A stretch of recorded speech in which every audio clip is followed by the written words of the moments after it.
പൊതുജനങ്ങൾ ശ്രദ്ധിക്കുക. വളരെ പ്രധാനപ്പെട്ട ഒരു വാർത്താ അറിയിപ്പാണ് ഈ മണിക്കൂറുകളിൽ പുറത്തു വന്നിരിക്കുന്നത്. കേരളത്തിലെ ഹാർബറുകളിൽ നിന്ന് എത്തിക്കുന്നു എന്ന വ്യാജേന നീണ്ടകര വാടി മത്സ്യങ്ങൾ എന്ന് തെറ്റിദ്ധരിപ്പിക്കുന്ന രീതിയിൽ അന്യ സംസ്ഥാനങ്ങളിൽ നിന്നും കൊല്ലം ആര്യങ്കാവ് ചെക്ക് പോസ്റ്റ് വഴിയും നീണ്ടകര വഴിയും ഫോർമാലിൻ ഉൾപ്പെടെയുള്ള രാസവസ്തുക്കൾ കലർത്തിയ മത്സ്യം വിൽപ്പന നടത്തുന്ന സംഘം കൊല്ലം ജില്ലയിൽ വ്യാപകമാകുന്നു എന്നുള്ള വാർത്തയാണ് ഈ മണിക്കൂറുകളിൽ പുറത്തു വന്നിരിക്കുന്നത്.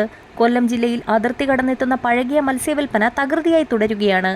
ഒറ്റ നോട്ടത്തിൽ പഴക്കം തോന്നിപ്പിക്കില്ല എങ്കിലും വെട്ടിത്തുടങ്ങുമ്പോഴാണ് പഴകിയതാണെന്ന് മനസ്സിലാകുന്നത്. അന്യ സംസ്ഥാനങ്ങളിൽ നിന്നും ടൺ കണക്കിന് മത്സ്യം കൊല്ലം ചെക്ക് പോസ്റ്റ് വഴി എത്തിച്ച് വിവിധ ജില്ലകളിലേക്ക് വിതരണം ചെയ്യുകയാണ്.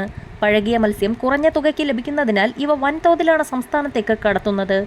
ഭക്ഷ്യസുരക്ഷാ വകുപ്പിന്റെ നേതൃത്വത്തിൽ ജില്ലയിലെ വിവിധ പ്രദേശങ്ങളിൽ കഴിഞ്ഞ ദിവസങ്ങളിൽ നടത്തിയ പരിശോധനയിൽ ആര്യങ്കാവ് ചെക്ക് പോസ്റ്റിൽ നിന്നും 800 കിലോയും നീണ്ടകരയിൽ നിന്ന് 10 കിലോയും വീതം പഴകിയ മത്സ്യം പിടിച്ചെടുത്തു. പരിശോധനാ സംഘത്തിന്റെ ഒപ്പമുണ്ടായിരുന്ന മൊബൈൽ ലാബ് യൂണിറ്റിൽ ഉടൻ പരിശോധന നടത്തുകയായിരുന്നു. മതിയായ അളവിൽ ഐസിടാതെയാണ് മത്സ്യം സൂക്ഷിക്കുന്നത്. 1 കിലോ മത്സ്യത്തിന് 1 കിലോ ഐസ് എന്ന അനുപാതത്തിലാണ് വേണ്ടതെന്നത് പലരും ശ്രദ്ധിക്കാറില്ലെന്നും കണ്ടെത്തിയിട്ടുണ്ട്.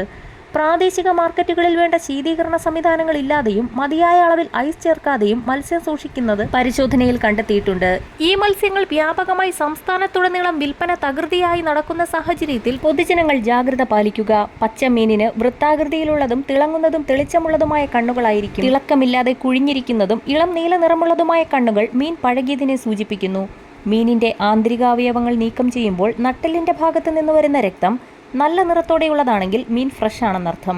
മാംസത്തിൽ തൊടുമ്പോൾ ദൃഢതയുണ്ടെങ്കിൽ നല്ല മീനാണ്. മീൻ ചീത്തയാണെങ്കിൽ വിരലമർത്തുമ്പോൾ മാംസം താണുപോകും. മീനിന് നാറ്റമുണ്ടെങ്കിൽ ഫ്രഷ് അല്ലെന്ന് കരുതണം. ചീഞ്ഞു തുടങ്ങിയ മീനിന് കനത്തതും അമോണിയയുടേതിന് സമാനമായ ഗന്ധവും ഉണ്ടാകും.